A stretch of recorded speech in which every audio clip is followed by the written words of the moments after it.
from the shores of Lake Couchiching and Lake Simcoe 2, waiting for 40 centimeters of snow to fall today and overnight. But right now it's a beautiful sunny day outside. Got about probably 8 inches of snow on the ground from the winter still left, soon to be boosted. So what I've been doing here off camera is I've been going through all the things I did before a couple of years ago, maybe even 3 or 4 years ago now, to replace I think all the paper capacitors in here. And I've been going over making sure I didn't make any mistakes, and hey, guess what, looks like I made a mistake on this capacitor here. So I'm going to double check that. I've got the replacement in my hand already. I just want to double check that. This is very challenging. Most radios are quite challenging to try to relate the schematic to the components in the radio, and the potential for making mistakes is so high, especially if you're working with a not the neatest or cleanest schematic. There could be things that are a little smudgy on it and that. So let's take a look. So the way I do this, where I try to figure out a relationship between the radio itself and the schematic here, is I look for easy parts to start at, like tube pins, switch terminals. Those aren't so easy necessarily. Different terminals on transformers and things like that. The volume control. In this case, I'm using the volume control, and I've got this on my computer. We'll take a closer look at it in a moment. But I just start from the volume control and try to identify the terminal on the volume control, and then trace from there to head to the thing I'm really interested in. And that's gone fairly well, except for this guy here. Now, let's see, in the camera, yeah, it's pretty good in the camera. You see this red wire is running up to the middle terminal on the potentiometer here. Okay, there's another wire coming off the middle terminal too, this shielded one, okay, which is no doubt carrying the audio signal onto the audio amplifier. There's a little terminal here mounted on the back of the radio, and then a capacitor here. This is the correct size. And that's kind of how we go about tracing these things. Let's take a look at the schematic here. Okay, so here's the volume control right here. And the first thing that kind of floored me was, wait a minute, it's showing 2 sliders. I don't know what's going on inside there. I think one of these is a fixed tap, which is common in some volume controls. You have a tap partway through the main resistive element, but they have an arrow on it here as if it's a slider. So right off the bat, which one of these is the real volume slider, the one with the red wire on it that we were looking at? It's pretty easy to figure that out. Here's the tube feeding on into the rest of the amplifier, and there's the grid, and there's the connection right there.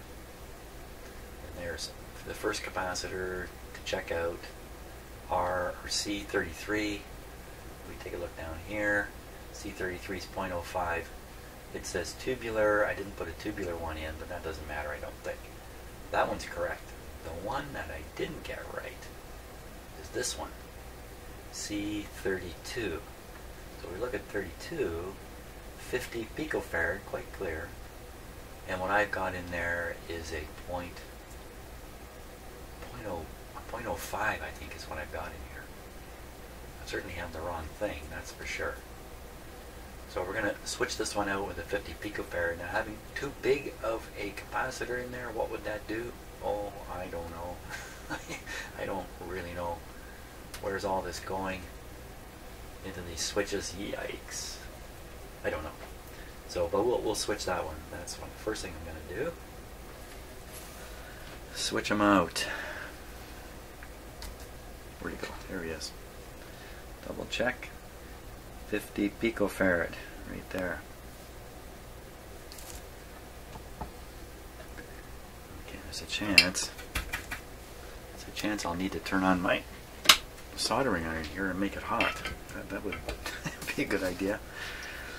There's a chance I've just kind of tacked this in. I can get it off pretty easy. And I need some Yeah, I need that. I need some spaghetti. I've put my spaghetti in a special place. Which means I don't know where it is anymore.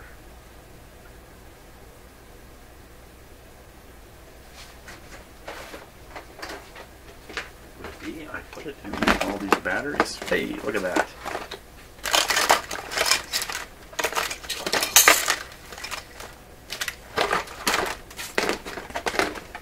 Spaghetti in with the batteries.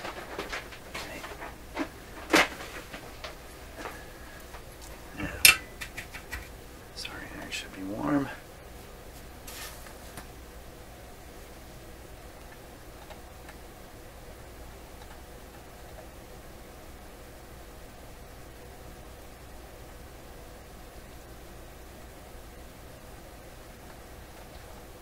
There we go.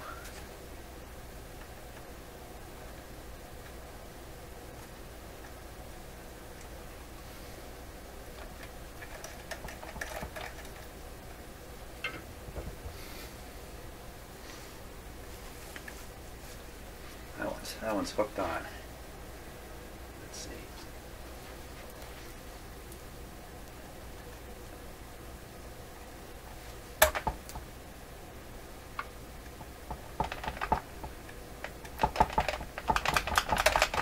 There we go. Out with the bad. Maybe I can reuse this a little bit. Nope. Nope. Nope.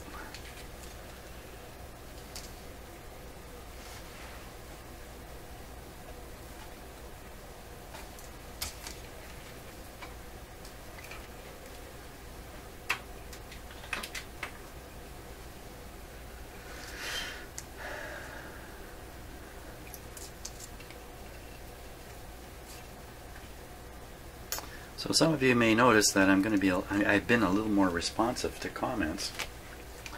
Would you believe I discovered, yes you will believe this, I discovered a couple days ago that I didn't have notifications turned on in YouTube. Huh? I thought I did. I get an email. Every time somebody makes a comment I get an email. But it's pretty hard to work back from the email to the video to make an answer to the comment. So that's one of the reasons I've been a little slack on doing that. But lo and behold, I was poking around and there's another notification system. I turned it on and now I get little pop-ups while I'm setting up my computer in the evening, and I can respond to them very easily. So hopefully I'll be a little more responsive because it's more efficient. It's much more efficient. And one of the big problems I have with answering comments is the time it takes to do it.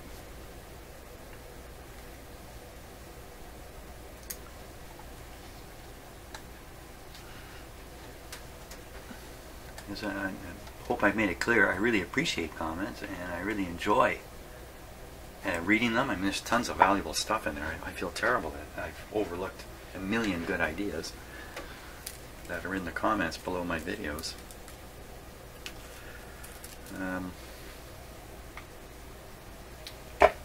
But better late than never.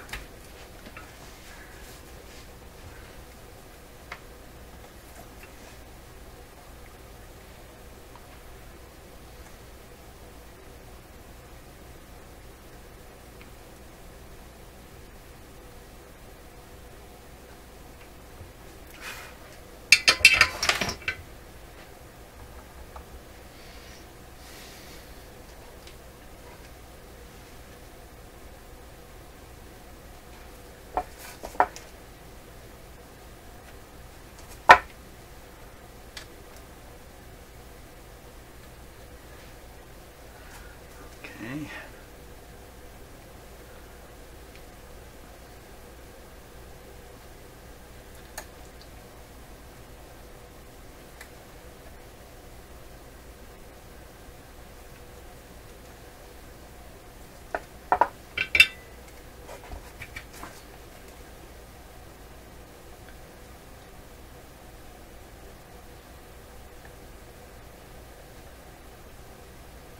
Now, will this really affect the operation of the radio? Well, I guess there's two or three answers to that. One is no, no effect. Another one is yes, obvious effect. And the last one is the most likely one. Yeah, it's going to have an effect, which I'll never notice it. That's probably. Fold that back like that. There we go. Okay, now there's another mysterious one down here, an orange drop one that I really want to figure out what that is. So we'll do this on camera. This is a ground point, so it's a capacitor to ground. It's coming off of this terminal on the tube here. That tube, I believe, I don't have to believe, I can check. That's V1 there. That's the number 1 tube, V1, so that's a 6SK7 if I remember right. V1, well come on, tell me what the tube is.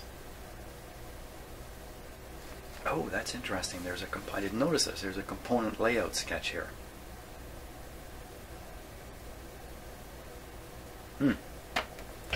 That's handy. Did you notice that? It's right in front of my face. And while I'm not noticing things, maybe I better not notice these things too. RF coil unit, oscillator coil unit, aerial coil unit.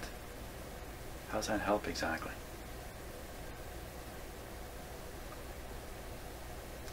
You can see in this radio there is just a ton of coils up here. A ton of them. And all those coils are going to be adjusted while I'm doing this. So I guess this is supposed to help. When I get to that stage of doing the alignment, then I'll study these a little more. What else am I missing here? Am I missing anything else? String diagram. Really nicely done.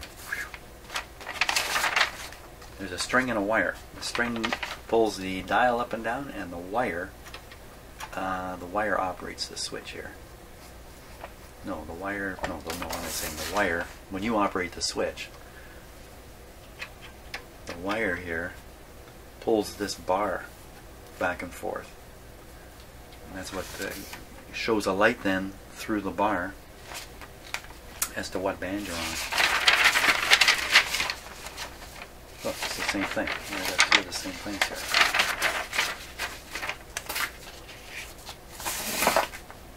Okie dokie, where am I at? Where am I at? Stay with it, Jim. Now another thing is there's supposed to be a 50 picofarad from here to here, and I put in two 100s in series. Back at that time I didn't have a 50 to put in here. I'm not sure there's any problem here. So I think I'm just going to leave that as it is. Two 100s in series. And yes, the orange drop. Yeah, that's right. That's what I was going to do. Oh, yeah. Okay. 6SK7. The orange drop is connected to pin number 876. Pin number 6 on a 6SK7. Pin number 6 on a 6SK7. Pin number 6 is grid 2 is the screen grid. Screen grid. Okay, so there's another feed to it, this orange wire. That's got to be bringing in the actual B+ voltage, and then there's this capacitor to ground. Okay, so on the screen, if we look at the schematic, let's look at the schematic. On the screen of tube number 1, where are you, tube 1? So here's tube 1, there's the screen, there's the capacitor to ground.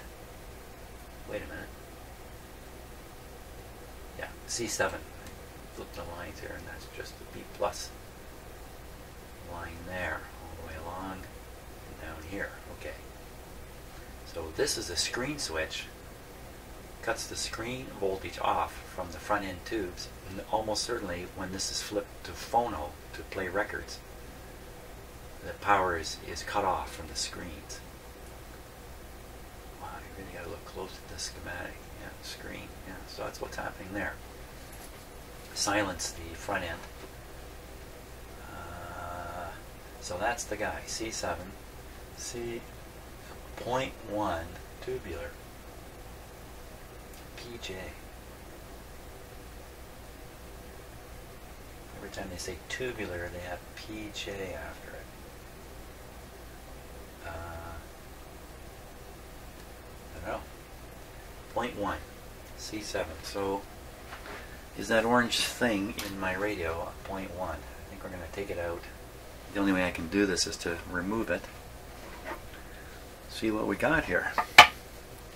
And I'll put in for sure a correct one if this isn't a correct one.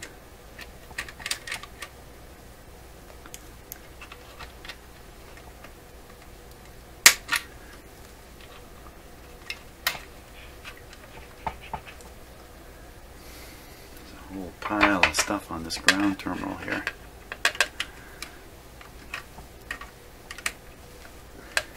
And try to rip it off.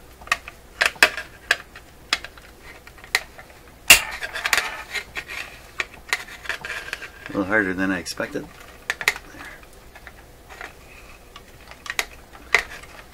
No, doesn't want to rip off. Okay, the easy way is not working out, so let's try the easy way.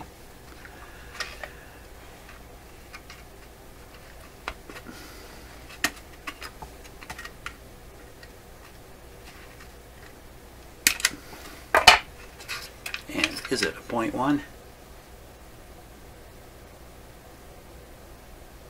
don't know what that is. What is that? 103. It's a 103. What's a 103? What's a 103? Let me just check here. So a 103 is a 0.01. 0.01 is not going to do it for us. C7, 0.1. So I got a 0.01 in where there should be a 0.1. Or I did have one. Wrong size in there. So I'll fix that next. Okay, out with the 0.01, in with a 0.1 capacitor. Now that's a factor of 10. This is a grounded capacitor of a fair size hooked up to the screen circuit. So this guy's job is to knock out any stuff, any alternating current signal type stuff that's on the screen, try to make it a nice pure DC there. So putting in a 1/10 size capacitor, that's a significant mistake. I think that would really have an effect. So let's get in there. Yep, that's my microphone right there.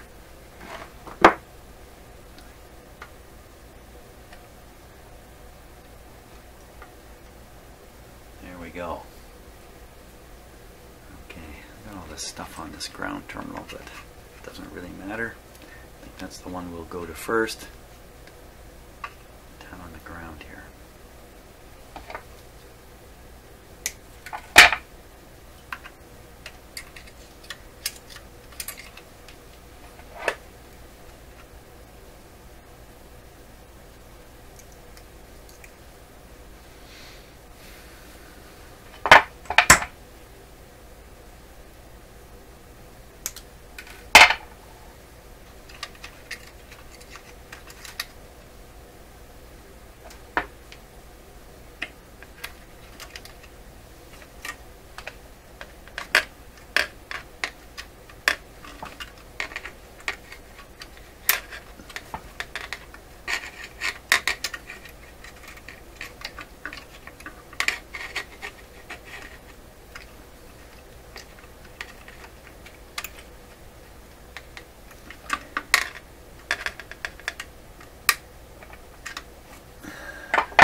Okay, we'll solder that on.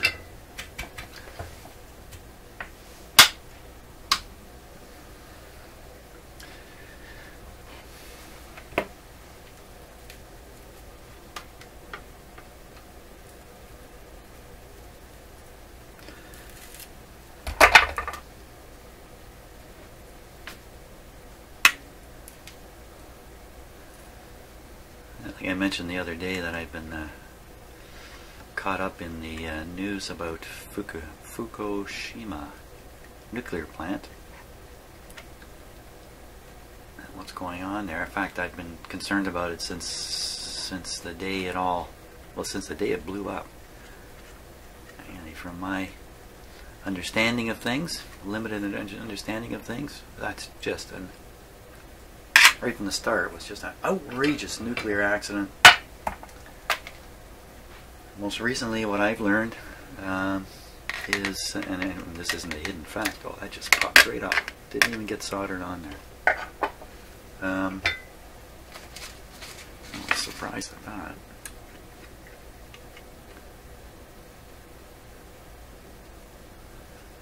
Is that the whole thing is completely out of control. It's the worst case scenario. It's the nightmare scenario. In fact, it's worse than the nightmare scenario. China syndrome being the nightmare scenario. But that's China syndrome, wait a second, for one reactor. There's 3 of them. And potentially there could be more that are going to start the China syndrome process. I used to live right next to essentially the world's largest nuclear station, outside of Toronto, up until just a year and a half ago when I moved here. Okay, it's kind of semi-soldered there. Let's get the other end hooked up and then I'll worry about it. And so I keep my eye on the nuclear thing. I used to work in the power industry. All of interest to me. What are they going to do? They've got these 3 blobs of molten uranium, I guess is what it is, already burned through the bottom of their power station floors, sitting in the soil, I guess. Nobody knows because it's so radioactive, nobody can get close to it. It's only been getting hotter over the years. I don't think it's going to cool off. It has the potential to be hot like the sun for, I don't know, hundreds of years, thousands of years. Can you picture that? A ball of material hot like the sun sitting maybe, I don't know, 50 feet, 100 feet in the earth, boiling up the groundwater for the next how many thousand years. I mean, it's so frightening to think about and to see it. It's actually on its way to doing that. And yet I have to struggle to find a news story about it. What a strange situation there.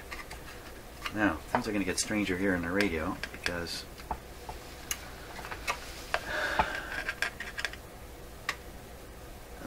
I don't remember where this went. Somewhere down in this area. There's a bigger capacitor than I kind of counted on. Okay, I got to figure out which pin is that really going to there. So I'm going to. It's going to the one with the orange wire. For sure it is. I remember now. The orange wire is the. I guess that's the shield circuit.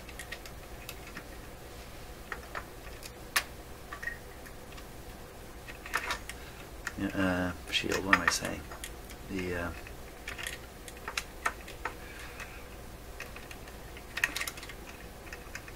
what am I saying?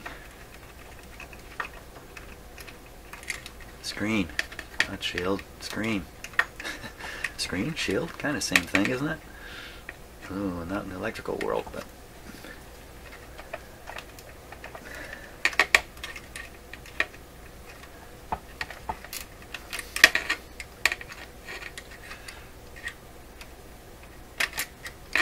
yeah, so in my reckoning,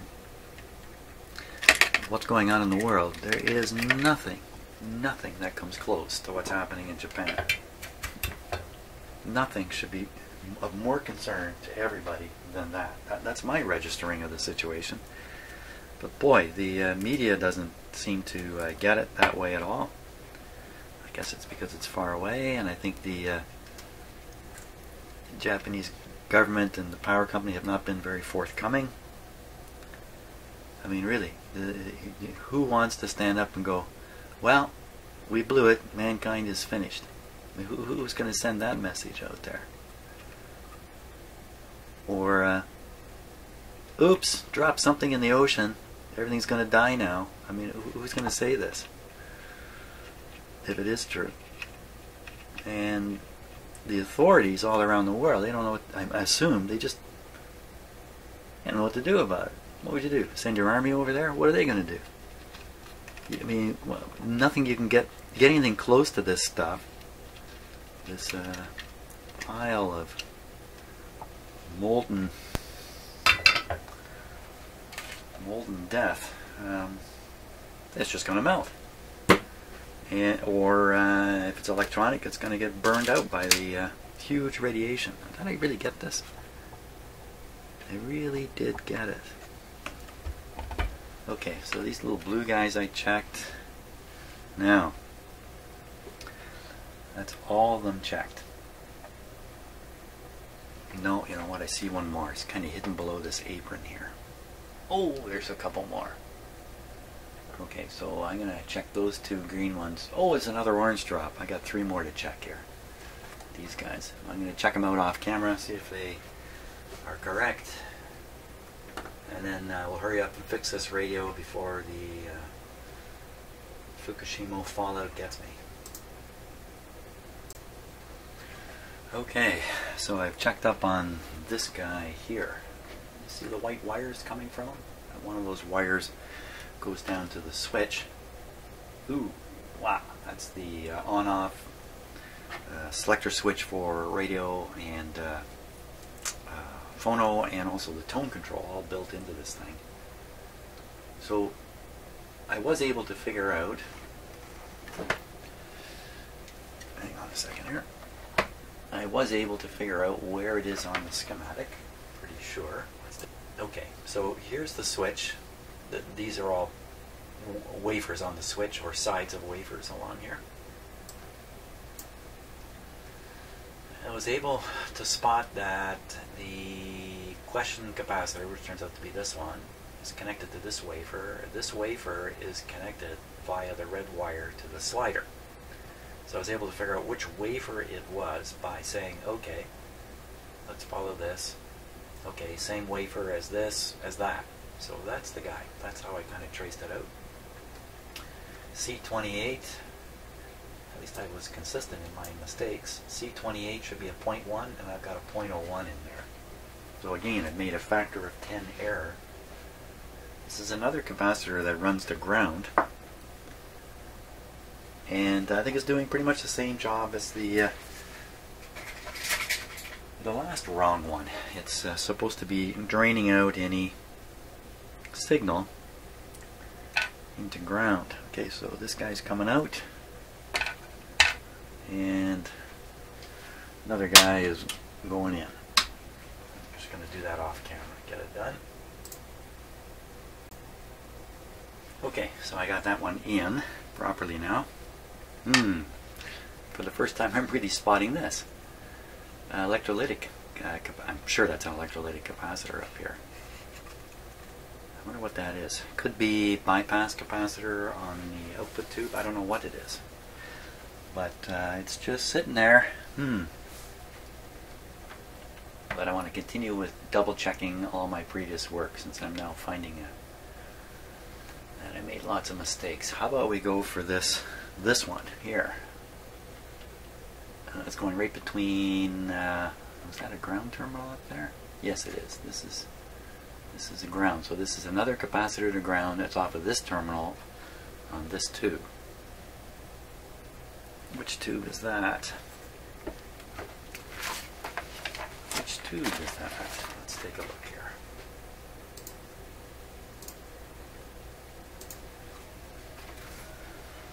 Okay.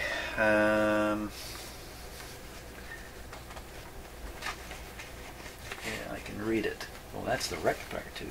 Really? That is the rectifier tube. Okay. Rectifier tube. A little surprised. That's capacitor in question is hooked up to pin number 1, 2, 3, 4. Pin number 4 on a 5Y3. Pin number 4 on a 5Y3. 5Y3. Not a lot to it. Pin number 4 is one of the plates. Capacitor to ground off the plate of the rectifier. Okay, capacitor to ground on one. Here's the rectifier. What?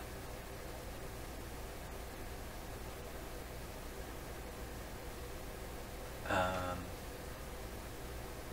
don't see anything here at all.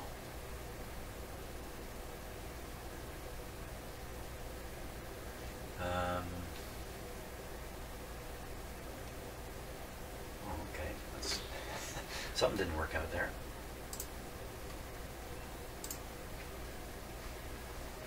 Okay, let's try that again.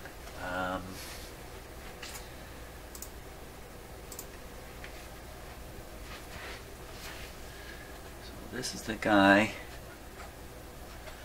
Look, you can see the wire going straight to the down here to the power transformer. Yep, this bundle here is heading for the power transformer. There it is. Did it get the count right? Maybe I didn't get the right pin. Not much to these rectifier tubes. 1, 2, 3. No, it's definitely pin 4. In fact, you can see a red wire and a red wire, and those are probably the 2 plate wires. Why would you have a capacitor here? A capacitor that's not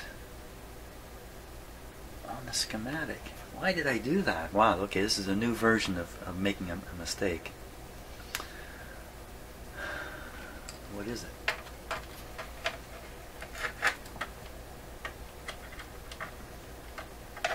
What is that? I think that says 103. Yeah, 103. So the problem for me is, if not there, then where? Where was it supposed to go? It's a small capacitor off that tube. There was none.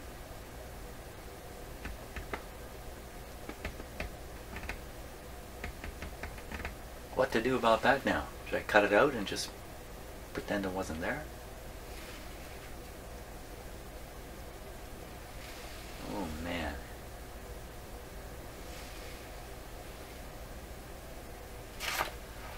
I'm frozen here.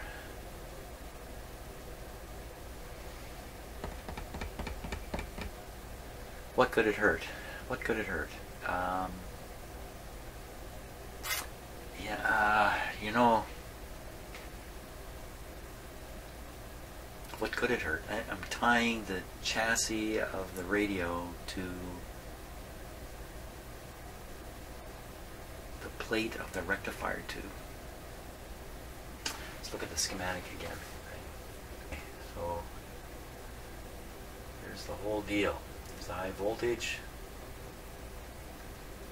There's absolutely no capacitors involved in this thing at all. Well, wherever, if it's supposed to be somewhere else and it's not there, it's going to remain not there. I'll tell you something though, I got to have some words with the guy who did the work on this last time around, because he messed too many things up. Holy smokes. I've learned to slow down and be a little more careful since I did this radio. So we're just going to nip this right off. It's just leaving.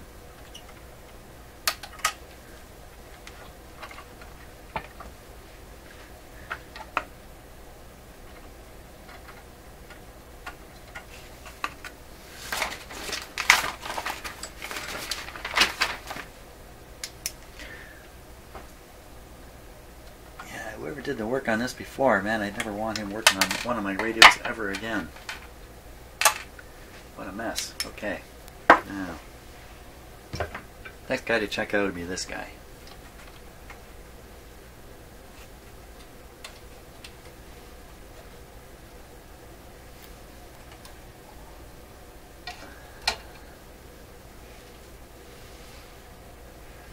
going to one of the pins on this tube here.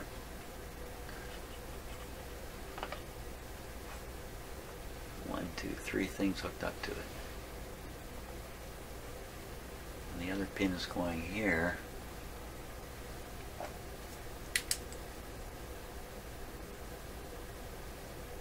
Which also goes over to what I think is one of the IF transformers.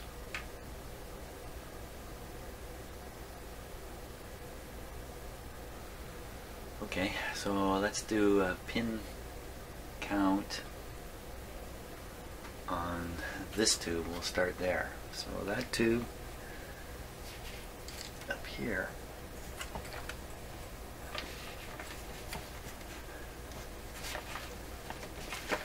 that is, which one here? Which one are we looking at here?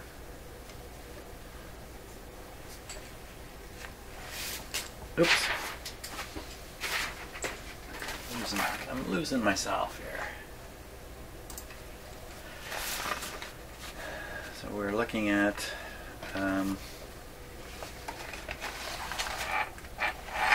which tube is it? This one here. 6SK7. Right between the two. It's this one here, V3. V3. Okay, V3. Let's look at the schematic for V3. Okay, there's V3 right there. Now, what am I looking for? I'm looking for, what was the pin number? I never worked it out. The pin number is pin number 8. Pin number 8, and it also goes right here. That's it there. C29. Okay, so we know which one it is now. C29. Go over here and we'll see 29. Is that 15 picofarads? Or is that 35 picofarads? What is that? Exactly. Let's zoom up a little bit. Well, let's see. There's a 1, there's a 1, that's a 1. 15 picofarads. I doubt that's a 15 picofarad in there. There's no way that's 15 picofarads. Wow, I just messed these up. See, I didn't really have the a really good stock of all kinds of capacitors. So I think I was kind of pretending a little bit here. So the other side of that capacitor is that other terminal, which really looks like another ground terminal. You can see, oh no, ooh, what's going on there? That's more of my handiwork. Is that me? Must be me. I'm the only guy who's ever done any work. Doesn't that look like it's against the chassis there? Let me just see if that's possible. You know, it's not possible. It's like a 1/4 inch off the chassis. It's way up in the air. Looks like it's going to short, but it's not. But that's not even connected there, is it? No. It's this terminal here. This one with the resistor on it. Okay, so that's terminal number. Where's the key?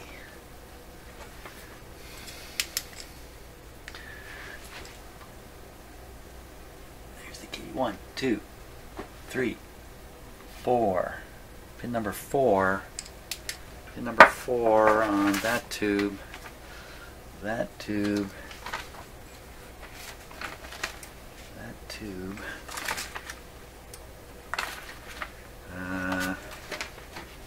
Let's see here. That tube is this one. That's got to be V4. What did I say? Did I say pin 4? I can't remember the pin I said. Pin V4 pin number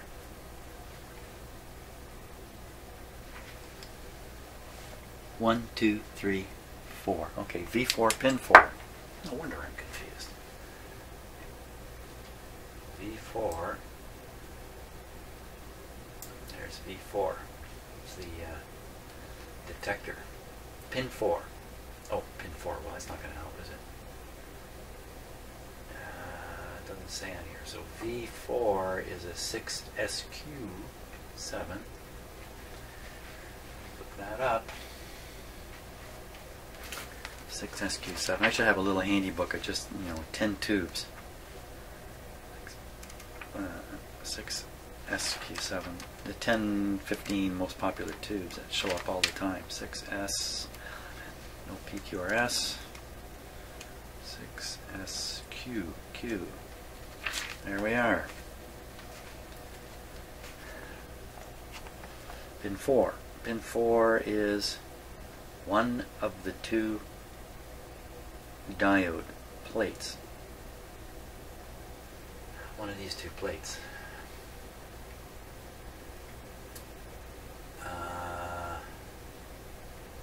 Let's see. This one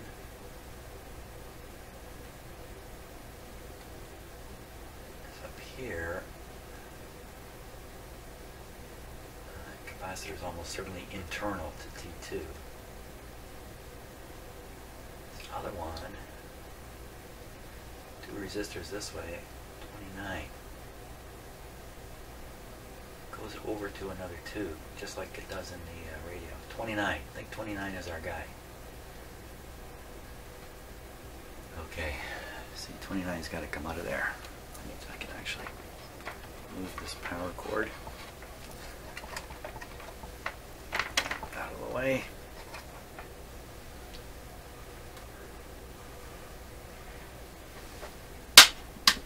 Okay, let's restart my soldering iron.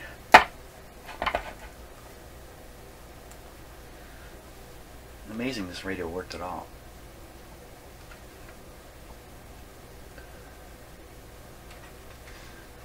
I could just grab it and pull it off there, I think. Look at that, I took the time to put shrink sleeve on it. Impressive.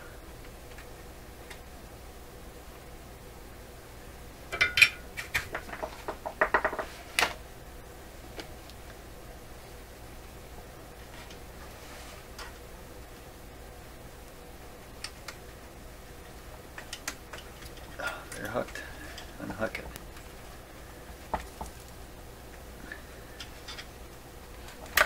There we go. It burned just about everything in sight while I was doing that. Let's see if I can just pull it off that upper terminal.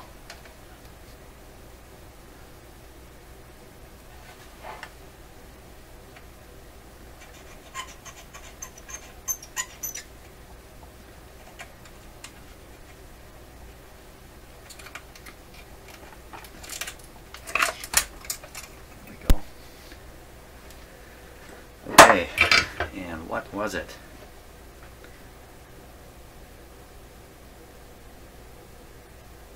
.03. I think that's 0.01. It's supposed to be 15 picofarads. Wow! How did I ever miss with this one? But I didn't have those kinds of capacitors, so I guess I thought, ooh, any little looking capacitor ought to do it.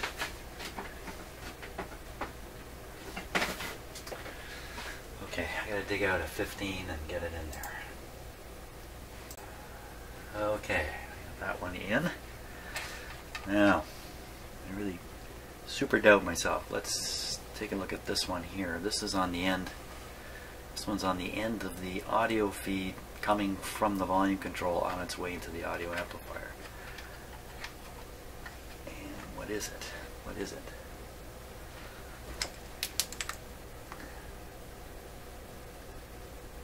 .05, I think is what that is.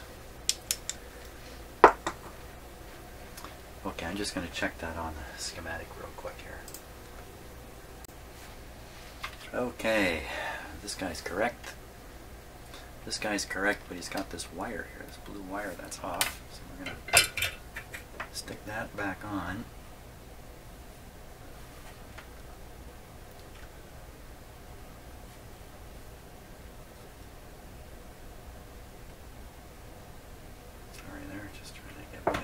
focus to work right.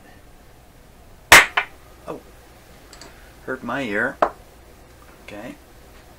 Now, working in the complete dark here. Doesn't look that way on the camera, but